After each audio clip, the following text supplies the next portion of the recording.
Olá, amigos e amigas da TV Legislativa. Nós estamos iniciando mais um programa Fala Vereador, aqui pelo seu canal 14 da NET e 19 da ABTV. No programa de hoje, estamos recebendo aqui nos estúdios da TVL o presidente do Poder Legislativo, vereador Mário Hildebrand. Tudo bem, vereador? Um prazer tê-lo conosco aqui.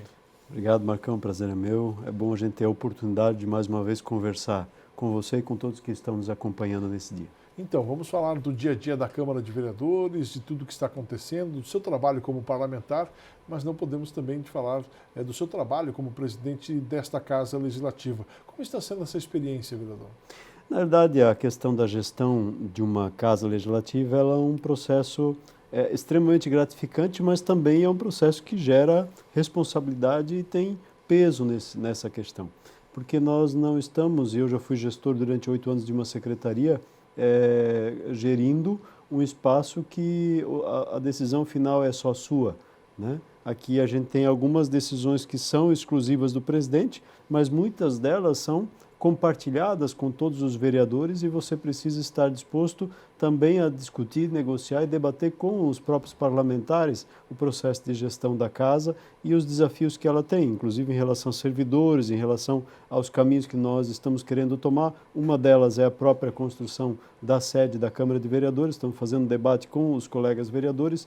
A priori, os colegas já abraçaram a causa, têm a visão de que nós devemos iniciar a construção, a diretoria legislativa está trabalhando no projeto, enfim, são várias coisas que acontecem ao mesmo tempo, que nos tiram tempo, mas que nos dão a condição de desempenhar um papel junto com os vereadores de construção de um processo diferente dentro da gestão dessa casa. No caso da construção de uma sede própria para a Câmara de Vereadores de Blumenau, já se tem o terreno, já sabem onde vai ser ou ainda não? Então, o terreno nós já recebemos em comodato do prefeito Napoleão Bernardes, da prefeitura, no final do ano passado. Nós tivemos uma reunião, a mesa diretora com o prefeito, e ele nos cedeu o terreno próximo à rodoviária, do lado da Escola Técnica de Saúde, um terreno de 3.700 metros quadrados, se não me falha a minha memória, ou algo muito próximo a isso, que vai dar a condição da gente ali construir uma sede que o nosso projeto, a nossa previsão é de em torno de 6.500 metros quadrados, com Dois pavimentos? Não, são vários pavimentos, né? Pavimentos? São 4 pavimentos, se não me falha a memória agora, que estamos projetando, pode ser que tenha alguma alteração. Certo. O térreo será todo estacionamento para veículos oficiais e para outros espaços. E, paralelamente a isso, também nós conseguimos receber um outro terreno, bem próximo ali à Via Expressa, que vai ser um terreno que vamos usar para estacionamento de servidores e até de visitantes quando tivermos grandes eventos. E nós estamos projetando já uma Câmara de Vereadores para longo prazo, né? Se formos analisar para curto prazo, poderíamos fazer um pouco maior do que essa estrutura que nós temos aqui hoje, que é alocada, que é em torno de 2.500 metros quadrados, mais algumas adaptações, 3.500 metros quadrados seria suficiente. Mas nós estamos pensando num plenário maior, com possibilidade de aumentá-lo, né, modular, numa fase normal para 100 lugares, mas que você poderia modularmente ampliá-lo para 250 lugares para fazer uma audiência pública de médio porte. Paralelamente a isso, nós estamos fazendo um outro auditório que vai comportar quase 400 pessoas, que pode ser cedido, inclusive, para a comunidade. Então, nós podemos ter a sessão de um lado e, do outro lado, uma reunião de associação de moradores. Podemos ter uma audiência pública de um lado, que vai discutir algum tema específico, do outro lado pode ter uma conferência municipal de assistência social, por exemplo, utilizando o espaço da Câmara de Vereadores. Então, já estamos pensando no espaço para servir a comunidade, os gabinetes dos vereadores com uma perspectiva não muito maior que está hoje, mas com uma questão de um conforto melhor para o visitante, para que ele tenha melhor condição de entrar, rampa para chegar no plenário, para evitar que a gente tenha aqui, que nem na atual estrutura, o plenário é no 3º pavimento. Eu confesso que quando o plenário está cheio me preocupo, porque a dificuldade de evacuação é muito complexa, pela situação, são 3 pavimentos que as pessoas têm que descer, e um plenário cheio aqui, já chegamos a ter mais de 150 pessoas. Então há um risco muito grande de se houver algum incidente, de poder se ter algum acidente maior, até das pessoas não ter a condição de sair a tempo. Então lá o plenário e tudo vai ser no 1º pavimento já, servido com rampa, dando toda a condição de proteção e de cuidado dentro daquilo que os bombeiros também têm nos cobrado, e aí com toda uma estrutura de apoio e perspectiva preparada e com espaço, inclusive alguns espaços adequados para reuniões, porque hoje aqui se sente que quer fazer uma reunião maior, ou você faz no plenário ou faz na sala de comissões, são as duas salas maiores que a gente tem. Nós não temos um outro espaço intermediário que o vereador pode trazer em qualquer momento uma comunidade aí que tenha 30, 40 lugares e pode ir lá sentar com aquela comunidade, discutir um tema, e a gente quer prever isso dando condição do vereador poder interagir mais com a comunidade, inclusive dentro do espaço da Câmara de Vereadores. Até para que a população venha, né? O próprio auditório que a gente quer fazer para ceder para a comunidade entender que o espaço é seu, para que de fato a definição Casa do Povo seja não só no nome, mas também no dia a dia, na prática da vinda das pessoas. Ele pode ser usado fim de semana para desenvolver eventos para a comunidade, para reuniões de entidades. Então, o que a gente quer é que seja um espaço que tenha essa interação com a comunidade. Tudo isso está em projeto? Tudo isso está em projeto. Já temos um protótipo que a gente chama, e agora estamos aí na discussão do desenho final, para que aí depois possamos dar andamento e contratação da empresa que vai fazer os demais projetos. O que a gente já quer é alimentar um projeto pronto, né? Que aí a gente pode facilitar, não queremos desenvolver nada mirabolante, mas algo prático, com um custo acessível e que no futuro pode ser melhorado, ampliado e adequado às necessidades aí. Por exemplo, na estrutura que estamos prevendo, a frente pode ser modificada quando você quiser, de acordo com o que você imagina fazer. Certo. Ô, presidente, e esse projeto deverá estar concluído Nós queremos iniciar a obra ainda esse ano. Nós temos recurso para isso e queremos iniciar a obra ainda esse ano para deixar para a próxima legislatura poder terminar essa obra. O que eu disse para os colegas vereadores, nós temos a oportunidade de fincar a estaca e, de fato, começar algo que a Câmara de Vereadores não tem há 133 anos, né? Então, temos a oportunidade de ser o marco inicial efetivo dessa mudança de paradigma e de cenário para a Câmara de Vereadores. Presidente, nós vivemos aqui na cidade de Blumenau uma situação complicada no que diz respeito ao transporte coletivo, e eu até confesso que esteve mais complicada quando ele parava, pelo menos agora não está parando, mas o transporte coletivo que aí está não contempla aquilo que o trabalhador blumenauense espera, precisa e merece. No seu ponto de vista, e a Câmara está debruçada neste assunto, em virtude, até com uma comissão parlamentar especial, né, acompanhando para e passo tudo o que está acontecendo no que diz respeito ao transporte coletivo. Qual é o posicionamento do presidente da Câmara, né, a esse respeito? Bom, o presidente, numa perspectiva institucional, acompanha essas questões. O vereador Mário acompanha de modo mais prático e direto essa discussão e esse debate. Tanto que eu estive, inclusive, na audiência pública onde foi apresentado o edital que vai ser lançado e que parece que foi entregue no Tribunal de Contas ontem, inclusive, né? Então, creio que a comunidade não está gostando do atual sistema, apesar dele, como você colocou, está funcionando, mas está aquém do que merece. Foram cortados muitos horários de ônibus e a comunidade está pagando o preço por isso, sem ter melhoria no transporte coletivo. Há uma dificuldade, e eu acho que ela está presente, Marcão, no aumento do número de veículos nessa cidade. Nós tivemos uma elevada, e nós já tínhamos dificuldade de mobilidade dos veículos. Depois da situação da falta de ônibus e agora com a Piracicabana, a população desacreditou no transporte coletivo, né? E eu tenho dúvidas que, se não for feito um bom trabalho, não adianta colocar só ônibus novo, que você não vai conseguir convencer a população a voltar para o transporte coletivo. A população precisa ser convencida a voltar para algo que lhe ofereça segurança.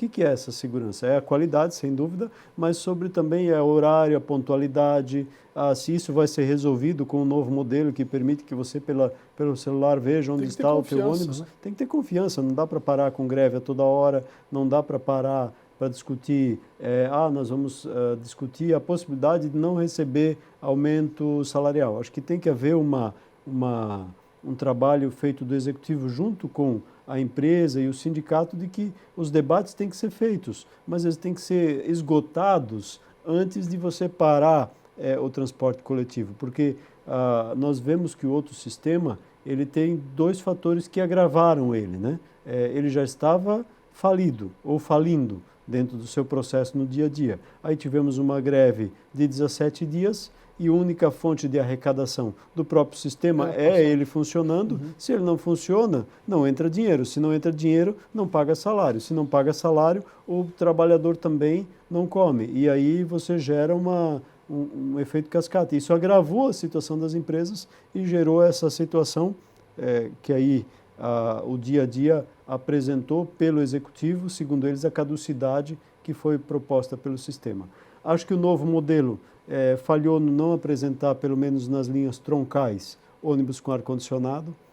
Creio que essas linhas são extremamente importantes porque elas estão sempre superlotadas. E são longas. São longas e a comunidade precisa de um pouco de conforto nessa questão. As dos bairros, creio que eu, como usuário esporádico do ônibus, sei que nos bairros você tem um conforto um pouco maior, mas as linhas troncais, as linhas principais, deveriam ter sido apresentadas aí a questão do conforto térmico através do ar-condicionado. São cerca de 100 ônibus e são 1/3, praticamente, um pouquinho mais do total do número de ônibus que, na minha visão, esse novo edital deveria ter apresentado com ar-condicionado. Havia uma discussão no consórcio SIGA que eles tinham 340 ônibus ou algo acima de 300 ônibus à disposição para servir. Claro que se você trabalhar no modelo que foi apresentado de um consórcio que ele trabalhe efetivamente integrado, você vai precisar de menos ônibus. Mas eu também fico na dúvida se 242 é o bom tamanho, é o tamanho ideal para servir aquilo que nós imaginamos que seja o antes desse processo que nós vivemos hoje. Eu não gostaria que a gente iniciasse de onde a gente está. Nós deveríamos iniciar como cidade, como comunidade, lá onde nós paramos antes do sistema começar a efetivamente entrar em colapso e implantar as linhas que já estavam servindo a comunidade. Então, eu acho que esse é outro desafio. Ficou para mim a dúvida da outorga, né? A outorga é 5 milhões, efetivamente, há comprovação de que esse foi o valor que foi usado pelos nossos cidadãos através do cartão SIGA anterior, ou ele é só uma visão aproximada? Então, se a outorga for e o consumo e o uso do cartão SIGA seja 5 milhões, então se paga 5 milhões para a empresa que fez a administração até lá, então, que é a Piracicabana, mas que seja comprovado efetivamente essa questão. E, na minha visão, ficou um pouco complexo também a questão do uso do terreno público, né? Nós não precisaríamos disponibilizar um terreno para uma empresa instalar e ter lucro em cima dele, que é a antiga garagem, a oficina da prefeitura, que poderia ser disponibilizado e a empresa poderia adquirir ou até alocar um terreno para sua garagem aqui na cidade, né? Tá certo. Nós estamos vivendo aqui na Câmara de Blumenau também uma CPI. Denúncias foram trazidas aqui contra o vice-prefeito de Blumenau, denúncias feitas pelo vereador Jefferson Forrest, e está ocorrendo uma CPI. E o senhor tem acompanhado essa comissão? São dois momentos dessa CPI que eu acho que são importantes destacar. O primeiro momento foi quando foi apresentada a proposta da CPI, assinado por 9 vereadores, e o pedido tinha 3 temas específicos. O primeiro tema era a questão do uso do servidor pelo vice-prefeito. O segundo tema era o crime ambiental, segundo os requerentes, cometido pelo vice-prefeito. E o terceiro tema era o enriquecimento ilícito cometido pelo vice-prefeito. Através de uma análise da Procuradoria Jurídica dessa casa, a mesa diretora e o presidente, no caso aí é uma decisão pessoal do presidente acatar ou não, dentro do parecer jurídico, eu acatei o parecer jurídico, no qual dizia que a questão do crime ambiental não fazia parte do processo de uma CPI. Porque crime ambiental, qualquer um de nós, na circunstância que se apresentava essa situação, pode cometer. Tanto eu, Mário, como cidadão, quanto Marcão, como cidadão, pode cortar uma árvore, fechar, jogar um óleo na rua, dentro da boca de lobo, cometer um crime ambiental por isso. Agora, não teve comprovação que o vice-prefeito foi lá e conseguiu um alvará dizendo, olha, você me dá um alvará, eu te mando embora da prefeitura. Esse sim seria o modo de usar o cargo para benefício próprio, que aí não é permitido. Então, isso foi descartado, ficaram 2 itens, um que é a questão efetiva do servidor e outro a questão da possibilidade do enriquecimento ilícito, que agora, no processo de trâmite dessa CPI, cabe à CPI, ao presidente, ao relator e aos demais membros, fazer todo o acompanhamento e avaliação e comprovar isso através de documentos, para que aí sim o vice-prefeito possa ser responsabilizado, se for o caso, dentro dessa questão. E qual é o meu acompanhamento em relação a isso? A CPI ela tem, dentro do nosso regimento interno, a sua autonomia. E essa autonomia tem que ser garantida pela mesa diretora e pelo presidente. Isso nós estamos fazendo. Garantimos a equipe técnica de apoio, o acompanhamento jurídico e, se necessário for, inclusive o processo licitatório ou o processo dentro da Lei 8666 de compra de serviços adicionais. Pode ser que haja necessidade de que se contrate um laudo de engenharia para avaliar o valor dos bens que estão à disposição do vice-prefeito para ver se há compatibilidade ou não com a questão da renda dele nos últimos anos. Então, esse laudo, sim, se for, a Câmara tem que disponibilizar e o presidente tem que agilizar para que seja disponibilizado. Presidente, agora eu quero falar um pouquinho sobre alguns projetos que estão tramitando de sua autoria aqui no Poder Legislativo.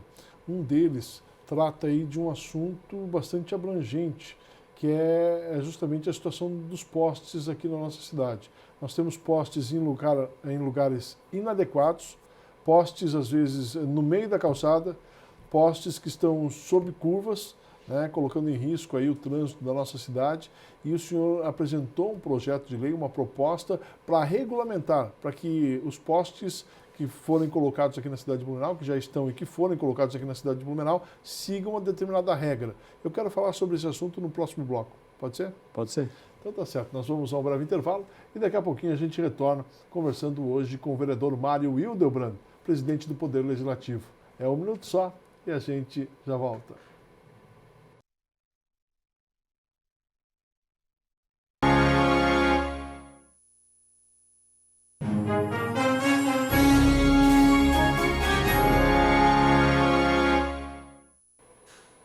Nós estamos de volta no programa Fala Vereador. Muito obrigado pelo carinho da sua audiência. Este programa que tem por objetivo discutir e debater assuntos de interesse da nossa comunidade com os nossos parlamentares. Para você que não acompanhou o bloco passado, nós estamos recebendo o vereador do PSB, Mário Hildebrand, que também é o presidente do Poder Legislativo. Nós falávamos no finalzinho do bloco passado sobre um projeto de lei, vereador, que o senhor apresentou aqui na Câmara e já está tramitando, que trata aí da regulamentação e a disposição dos postes aqui na cidade de Blumenau, porque o que nós temos muitos problemas e os postes também é um problema, né? Tem postes em cima de curvas, tem postes que atrapalham as pessoas nas calçadas, nas vias de ciclistas, enfim. O que diz esse seu projeto? Bom, Marcão, primeiro tem que fazer um reconhecimento que esse projeto também é subscrito pelo vereador César Sim, parceiro nessa discussão e nesse debate. Ele surgiu principalmente na nossa visão, em cima do debate que teve a Figueira, que eu não vou entrar, porque o nosso tempo aqui é curto, né? Que aí daria mais um Fala Vereador só desse assunto, mas da questão do debate sobre mobilidade urbana e sobre a caminhabilidade nas calçadas. E se você analisar isso hoje, boa parte dos postes até estão dando essa condição, mas tem alguns postes, inclusive quando eu vinha para cá, para a gente poder gravar esse programa, no caminho, eu falava, olha, esse poste está exatamente no meio da calçada, ou seja, tem 60 centímetros de um lado e 50 centímetros de outro, então se vier um cadeirante ele não passa nem de um lado nem do outro. E era uma simples remoção do poste mais para o lado, você teria toda a condição de um cadeirante poder usar aquele espaço sem problema nenhum. Assim não, ele vai ter que vir no mínimo para uma parte do rodado da cadeira para o meio da rua, fora a dificuldade que ele vai ter de poder retornar para cima da calçada. Então, a visão do nosso projeto é garantir um espaço mínimo de caminhabilidade, ou para a direita ou para a esquerda, na calçada de 1 metro. que é um espaço que possa passar uma cadeira de roda, que possa passar algum outro, um carrinho de bebê, que dê condição das pessoas poder ter acesso, não precisar vir para o meio da rua, colocando a sua vida em risco e ser atingido por um veículo.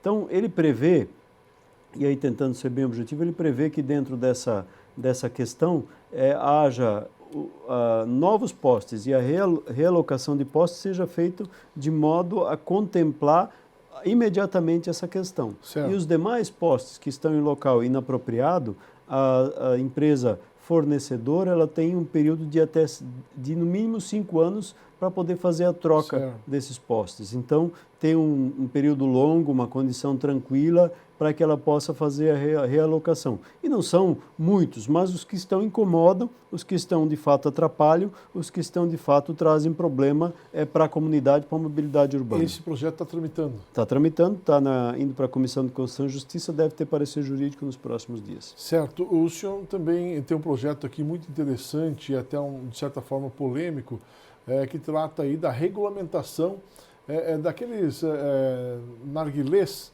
narguilés, aqueles de fumar, que as pessoas acabam, de certa forma, fumando. O que diz esse seu projeto? Bom, ele regulamenta, primeiro, definitivamente a questão da proibição de que dentro desses espaços onde o narguilé está sendo consumido, os menores de 18 anos estejam ali presentes. Segundo, ele regulamenta que ele não pode ser usado num espaço público como cigarro. Um parque é um parque, é um espaço que não se usa para fumar. Uma praça é uma praça, não é um espaço usado para fumar um produto químico que tem consequências tão piores, piores até do que o cigarro, porque ali não tem nem filtro. Dizem que a água filtra, mas isso é a história da carrochinha, não filtra absolutamente nada, então a pessoa acaba inalando a fumaça pura daquele cigarro, daquele fumo que está lá e traz uma consequência muito maior para a sua vida. Então o que a gente quer? Cada um que quer fazer uso, que faça, mas que seja um local restrito e que seja por maiores de 18 anos, para que a gente possa preservar efetivamente os nossos jovens e que não seja um local público, porque eu não sou obrigado e nenhum cidadão é obrigado a conviver com alguém fumando no espaço público. Vereador, vamos falar um pouquinho sobre o Dia Municipal da Adoção, que é junto do Dia Mundial da Adoção, mas o Dia Municipal foi colocado aqui à disposição para que os blumenauenses fizessem a reflexão da importância da adoção, não é mesmo? E essa lei é de sua autoria, né? Sim, na realidade, quando eu já propus essa legislação, Marcão, eu fiz com o foco de que a gente possa cada vez mais trazer a consciência, a lembrança da nossa comunidade, do nosso papel enquanto cidadãos para melhorar ainda mais a condição de adoção de nossas crianças e adolescentes que por as razões as mais diversas, de novo, se a gente fosse entrar só no tema das razões das crianças para a adoção já daria mais um Fala Vereador, Sim. Mas as razões as mais diversas, mas a maioria delas vítimas de violência e negligência, possam ter a oportunidade de também encontrar uma família. Sabemos que eu, inclusive, estive na inauguração da nova unidade do abrigo Nossa Casa 1, que cuida justamente das crianças menores em nossa cidade, e lá eu tratava daquilo que eu acho essencial. A estrutura do abrigo que o município oferece é muito boa, a questão da equipe técnica e dos educadores também é boa, porque os educadores, quando a criança chega no abrigo, eles a abraçam, eles a dão carinho, eles trazem para junto do seu seio, no seu dia a dia, cuidam dela, levam para a escola, ensinam ela nos seus cuidados básicos, ou até muitas vezes reeducam elas nas suas atitudes e atividades, mas o fundamental o abrigo não pode dar, que é o carinho de pai e mãe, o abraço de pai e mãe, o cheiro de pai e mãe, o eu te amo do pai e mãe, e isso precisa ser fortalecido e através da campanha e do Dia Municipal de Conscientização em relação à adoção, o que a gente quer levar para as pessoas é que você pode ser pai, você pode ser mãe, sem ter gerado uma criança e que de fato vale a pena e que de fato isso pode transformar a sua vida, que de fato isso pode transformar o seu dia a dia e pode transformar o seu futuro. Então esse é o objetivo disso e aí também, de novo, tenho tantas outras questões que poderia falar, mas o resumo do objetivo é esse. Vereador Mário Hildebrand, a gente tem percebido aqui na cidade de Blumenau o crescimento da pobreza, em consequência disso, o crescimento também de moradores de rua. O senhor, inclusive, foi secretário de Assistência Social, o senhor fazia um trabalho nesse sentido e até foi tema do seu último pronunciamento justamente os moradores de rua aqui na cidade de Blumenau. Tem crescido bastante, né? Principalmente a gente tem percebido aí em algumas praças as denúncias das pessoas, em marquises também, a gente tem percebido que tem crescido muito aí esses moradores de rua aqui na cidade, não é verdade? Sem dúvida, e eu acho que aí é uma necessidade da Secretaria de Desenvolvimento Social ser chamada a atenção. Precisa haver uma condição melhor e uma presença maior da Secretaria. E isso eu quero dizer não é por incompetência dos técnicos, muito pelo contrário. A equipe de educadores sociais, os profissionais têm uma visão muito clara em relação ao atendimento do morador de rua e o seu papel em relação ao atendimento desse morador de rua. Só que hoje a equipe não tem a estrutura necessária. Por exemplo, no final de semana, em alguns horários, eles não têm motorista e não têm nem o veículo à disposição para poder fazer o atendimento social. Eles têm restrição de passagens para que essas pessoas possam voltar para a sua cidade de origem. Eles têm restrição, uma série de coisas que dificulta o atendimento. E eu acho que precisa haver, sim, inclusive, eu ouvi uma entrevista do secretário, num determinado momento, dizer que ele segue a regulamentação ou as diretrizes básicas do Ministério. O Ministério dá diretrizes básicas, mas nós, como município, temos que ir além. Eu acho que o além é você conseguir fazer e trabalhar efetivamente com o morador de rua para que ele possa voltar para a sua cidade de origem e voltar para a família. Porque é inconcebível que nós, enquanto cidadãos, possamos admitir, Marcão, que as pessoas se matem. Porque o morador de rua, ele, se não tiver o acolhimento, o abrigamento necessário, ele está cada dia morrendo, porque ele faz uso de drogas sem de fato ter o seu apoio e a conscientização em relação a isso. Ele bebe e corre risco de ser atropelado a qualquer momento, inclusive colocando em risco outras pessoas, e nós não fizemos nada. Por que nós, enquanto cidade, vimos alguém pendurado numa ponte pronto para se suicidar, mobilizamos os bombeiros inteiros para ir lá resgatar aquela pessoa e tentar mudar ela, tentar fazer com que ela seja conscientizada a não pular e não tirar a sua vida, enquanto nós vimos pessoas tirando a sua vida todo dia na nossa frente, dormindo numa marquise, correndo o risco de morrer de frio, porque nós estamos entrando numa situação complicada, não fazemos nada. Ah, eles têm a liberdade. A liberdade, ela vai sim de acordo com a consciência, mas essa liberdade precisa ser trabalhada com eles também. Nós temos que entender que as pessoas, muitas vezes, quando elas estão em situação de rua, elas não têm consciência por causa do uso de substância que elas estão fazendo. Então, nós temos que trabalhar a questão do tratamento, se necessário for compulsório. Nós temos que trabalhar a questão do retorno para a sua família e para a sua cidade de origem.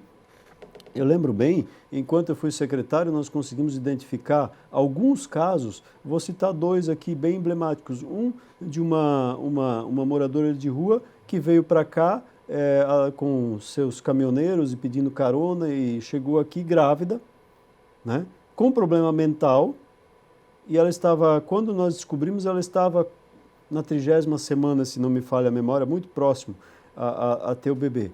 E fomos descobrir que a família dela era de Boa Vista, no Acre. O que nós fizemos? Nós, na época, compramos passagem para ela, compramos passagem para uma educadora, levamos ela de volta para a sua cidade de origem, para a sua família de origem e entregamos ela juntamente com a assistência social daquela cidade e a sua família, dando condição de que aquela criança que ia nascer, que de novo ia ser uma criança que está em situação de risco, tivesse um acolhimento dentro do seu seio familiar e de que aquela pessoa com problema mental que a família estava procurando, que achava que ela estava morta, pudesse estar de novo com a sua família. Outra situação, um cidadão que morava há mais de 20 anos aqui na rua em Blumenau. Foi se pesquisar, ele ia para o abrigo, um dia saía outro, mas nós todo dia íamos lá, no máximo ele ficava uma noite fora, íamos lá, resgatávamos ele de novo, resgatávamos. Depois desse tempo todo descobrimos que a família dele era da Bahia. O que foi feito? A família achava que ele já estava morto, e a família dele era muito bem de vida, inclusive, que estava procurando ele, mas porque ele desapareceu por problemas mentais, pelo uso de substância, pelo uso do álcool, se tornou com problemas mentais e acabou não tendo a condição de mais retornar para a sua família. Descobrimos a família e levamos ele de volta para a sua cidade de origem. É isso que precisa, você precisa se preocupar com aquele cidadão e dando a condição de superação. Porque não adianta nós dizer que nós temos uma política que acolhe o cara que vai pular da ponte, mas deixamos o cara morrer de frio debaixo de uma marquise ou usando droga no nosso nariz, na nossa cara.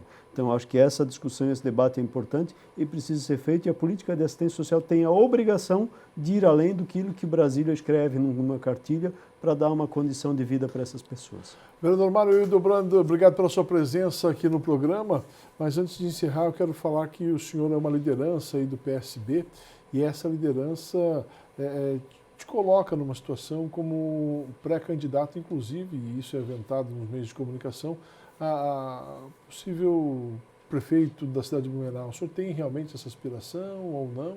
Na realidade, o PSB tem uma decisão que vai ter candidato a prefeito, está discutindo esse debate, essa questão. O partido a nível nacional e a nível estadual já definiu que nas maiores cidades vai estar ou como cabeça de chapa ou dentro da majoritária. Em Blumenau não é diferente. Em Blumenau esse tema está no debate do dia a dia, nós estamos construindo isso aqui, estamos, claro, debatendo com todos os outros pré-candidatos e buscando alternativas ou não. Mas o partido a nível estadual está muito consciente, está inclusive incentivando e apoiando que nós estejamos aí como cabeça de chapa nessa eleição, candidato a prefeito dessa cidade, oferecendo, e aí de novo é mais um Fala Vereador, mas oferecendo discussões e assuntos importantes para a mudança e para aquilo que nós entendemos de cidade inclusiva, que nós como PSB podemos fazer. Bom, vereador, obrigado pela sua presença aqui e sucesso, viu? Obrigado, Marcelo. Tá certo. No Fala de hoje, conversamos com o presidente do Poder Legislativo, vereador Mário Hildebrand. O Fala fica por aqui. Voltaremos na semana que vem, conversando com outro parlamentar blumenauense. Um abraço a todos. Até lá.